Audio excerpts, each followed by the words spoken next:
بسم اللہ الرحمن الرحیم۔ Welcome to our YouTube Urdu channel online Urdu lessons.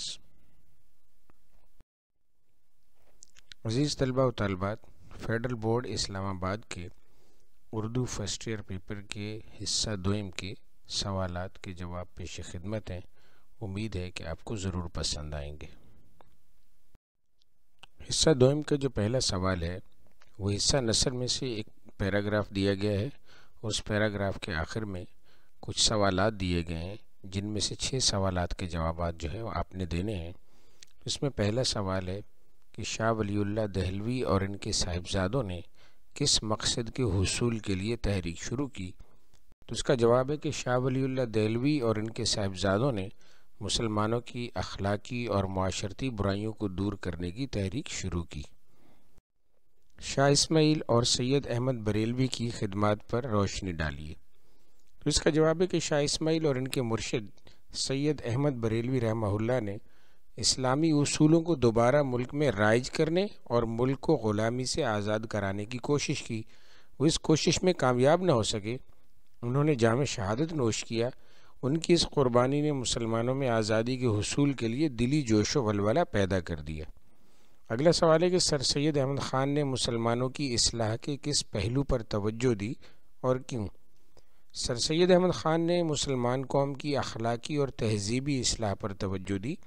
ان کے دلوں سے احساس کمتری کو دور کرنے کی کوشش کی۔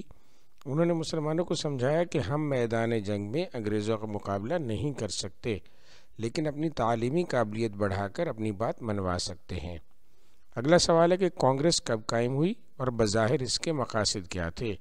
تو اس کا جواب ہے کہ کانگریس 1885 میں قائم ہوئی اور اس کے بظاہر مقاصد ملک کی تمام قوموں کو ان کے حقوق دلوانا تھا، لیکن بعد کے واقعات نے ثابت کیا کہ وہ صرف اپنے حقوق کا تحفظ چاہتے ہیں۔ اگلا سوال ہے کہ کانگریس نے مسلمانوں کو کس کس حوالے سے نقصان پہنچایا؟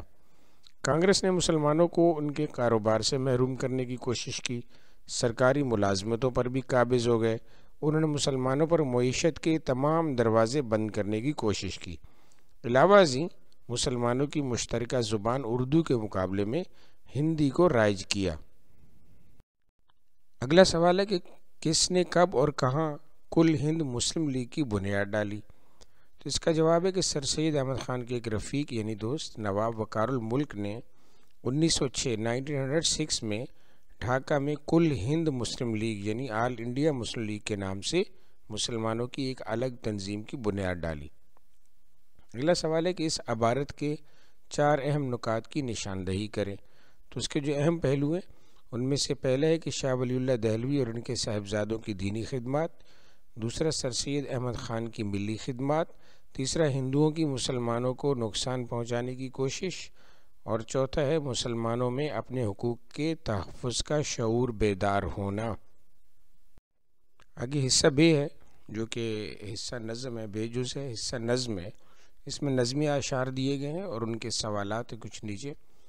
تو پہلا سوال ہے کہ ملت بیضا کی قسمت میں ریل کا تیسرا درجہ کیوں لکھا جا چکا ہے؟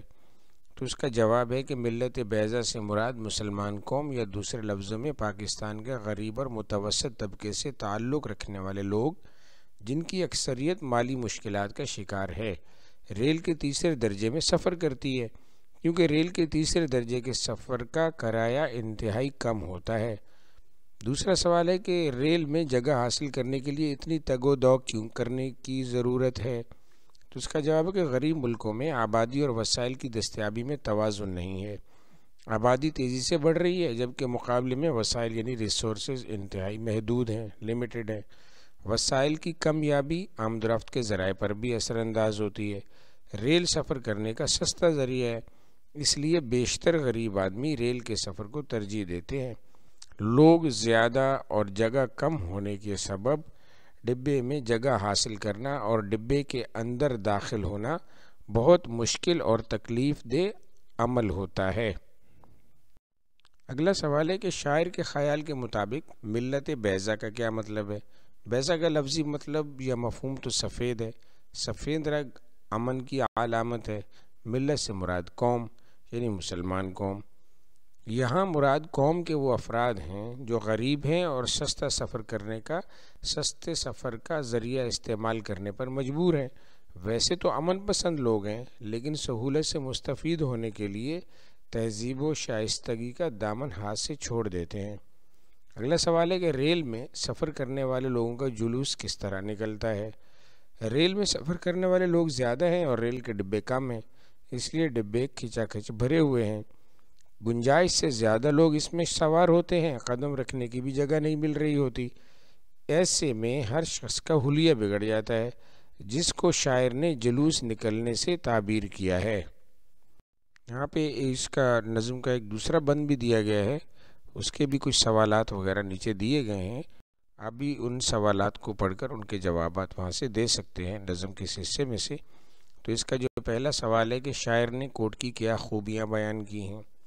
شاعر نے کوٹ کی خوبیاں طنزیہ انداز میں بیان کرتے ہوئے کہا ہے کہ یہ کوٹ کوٹوں کا لیڈر ہے، یہ ایسا نوٹ ہے جو پھٹ کر بھی کارآمد ہے، کیونکہ عظیم لوگوں نے اسے زیب تن کیا ہے، پہنا ہے۔ آگے کہ صلاح عام ہے یاران نکتہ داں کے لیے اس مصرے کو واوین میں کیوں لکھا گیا ہے، وضاحت کریں۔ تو اس کا جواب ہے کہ کسی شاعر کے ایک مصرع پر دوسرا مصرع لگا کر نیا شعر کہنا صنعت تضمین کہلاتا ہے، اور دوسرے شاعر کا مصرع ہمیشہ واوین میں لکھا جاتا ہے۔ یہ مصرع مرزا غالب کا ہے۔ اگلا سوال ہے کہ واسکو ڈی گاما اور مارکو پولو کون تھے؟ مختصر تعارف لکھیں۔ واسکو ڈی گاما ایک پرتگالی بحری قزاق تھا جس نے یورپ سے جنوبی افریقہ گرد گھوم کر ہندوستان تک بحری راستہ دریافت کیا۔ اس نے یورپین اقوام کو ہندوستان تک پہنچنے کا راستہ دیا۔ مارکو پولو وینس یعنی اٹلی کا ایک تاجر اور مہم جو تھا، اس نے دنیا کے کئی ملکوں کا سفر کیا اور اپنے مشاہدات کو ایک کتاب میں قلم بند کیا۔ اگلا سوال ہے کہ مندرجہ بالا اشعار میں صنعت تکرار کی مثال تلاش کر کے لکھیں، نیز صنعت تکرار سے کیا مراد ہے؟ تو جگہ جگہ شعر میں صنعت تکرار کی مثال ہے، اور آگے ڈیفینیشن بھی ہے کہ کلام میں ایسے الفاظ لائے جائیں جن کے ایک سے زائد دفعہ دہرانے سے کلام میں زور اور حسن پیدا ہو جائے، یعنی کسی لفظ کا ایک سے زائد دفعہ استعمال صنعت حسن تکرار کہلاتا ہے۔ آگے جیم جز ہے جو حصہ غزل ہے، اس میں غزل کے اشعار دیے گئے ہیں اور ان کے آگے جوابات لکھنے ہیں۔ پہلا شعر ہے کہ باوجود یہ کہ پروبال نہ تھے آدم کے، وہاں پہ پہنچا کہ فرشتے کا بھی مقدور نہ تھا۔ اور اگلا شعر ہے کہ ٹک میرے جگر سوختہ کی جلد خبر لے، کیا یار بھروسہ ہے چراغ سحری کا۔ اس میں جو پہلا شعر ہے تو درج بالا اشعار میں سے پہلے شعر کا مفہوم واضح کریں۔ جو پہلا سوال ہے اس میں پہلے شعر کا مفہوم بیان کرنا ہے۔ تو شاعر نے انسانی عظمت اور مرتبہ آدمیت کا بیان کیا ہے کہ انسان فرشتوں کی طرح بالوں پر یعنی اڑنے کی صلاحیت نہیں رکھتا، اس کے باوجود فرشتوں پر سبقت لے گیا یعنی بازی لے گیا، اسے اشرف المخلوقات کا درجہ دیا گیا۔ اس شعر میں واقع معراج کے ذریعے انسانی عظمت کی وضاحت کی گئی ہے کہ سدرۃ المنتہا سے آگے حضرت جبرائیل نے معذرت کر لی، آپ تنہا اللہ تعالیٰ سے ملاقات کے لیے گئے، اللہ کی نشانیوں اور قدرتوں کا مشاہدہ کیا۔ دوسرا سوال ہے کہ میر تقی میر نے خود کو چراغ سحری کیوں کہا ہے؟ شاعر نے خود کو چراغ سحری، سحر صبح کا چراغ، ٹھیک ہے، یعنی سحر بھی صبح کو کہتے ہیں، کہہ کر اپنے مرنے کی بات کی ہے کہ اس کا دم آخر ہے، محبوب کو اس سے مل لینا چاہیے۔ شاید اس طرح کہنے سے محبوب کا سنگ دلانہ رویہ تبدیل ہو جائے۔ سنگ دلانہ مطلب ظالمانہ، وہ عاشق کی آخری خواہش کا احترام کرتے ہوئے اسے اپنا دیدار کروا دے۔ آگے دال جز ہے حصہ قواعد، کوئی سے دو سوالوں کے جواب لکھیے۔ تو اس میں جو پہلا سوال ہے کہ متعلق فعل سے کیا مراد ہے، دو مثالیں دے کر وضاحت کیجیے۔ تو اس کا جواب ہے کہ جملے کا حصہ یعنی وہ اسما یعنی نام جن کا تعلق فعل یا خبر سے ہو متعلق فعل کہلاتے ہیں، اور یہ اس میں فعل کے معنوں میں اضافہ کرتے ہیں اور خبر کی وضاحت کرتے ہیں۔ مثال اس کی کہ احمد نے کتاب خریدی، احمد نے بازار سے کتاب خریدی، احمد نے اردو بازار لاہور سے کتاب خریدی۔ کتاب، بازار، اردو بازار، لاہور، یہ سب متعلق فعل ہیں۔ آگے دوسری مثال دیکھیے کہ عاصمہ امتحان میں کامیاب ہوئی، عاصمہ میٹرک کے امتحان میں کامیاب ہوئی، عاصمہ فیڈرل بورڈ میٹرک کے امتحان میں امتیازی نمبروں سے کامیاب ہوئی۔ فیڈرل بورڈ، میٹرک اور امتیازی نمبروں سے یہ سب متعلق فعل ہیں۔ اب اگلا سوال ہے کہ جز ہے کہ نازکی اس کے لب کی کیا کہیے، پنکھڑی گلاب کی سی ہے۔ اس شعر میں موجود ارکان تشبیہ کی نشاندہی اور وضاحت کیجیے۔ تو جو پہلا ہے لب، تو لب ہے مشبہ، دوسرا گلاب کی پنکھڑی یعنی مشبہ بے، تیسرا ہے کیسی یعنی حرف تشبیہ، چوتھا ہے وجہ تشبیہ یعنی نزاکت، اور پانچواں ہے غرض تشبیہ یعنی محبوب کے لبوں کا نازک ہونا۔ اگلا سوال ہے صنعت حسن تعلیل کی تعریف لکھیں اور دو مثالیں دے کر وضاحت کریں۔ تو صنعت حسن تعلیل کی تعریف کچھ یوں ہے کہ تعلیل کے معنی علت یا سبب کے ہیں، کسی صورتحال کی ایسی خوبصورت توجیہ یا وجہ یا سبب بیان کرنا جو اس کی اصل وجہ نہ ہو لیکن اس سے کلام میں خوبصورتی پیدا ہو جائے، صنعت حسن تعلیل کہلاتی ہے۔ یہاں پہ دو مثالیں بھی ہیں۔ پہلی مثال ہے میری طرح سے مہو مہر بھی ہیں آوارہ، کسی حبیب کی یہ بھی ہیں آرزو کرتے، اور دوسرا ہے کہ پیاسی جو تھی سپاہ خدا 3 رات کی، ساحل سے سر پٹکتی تھی موجیں فرات کی۔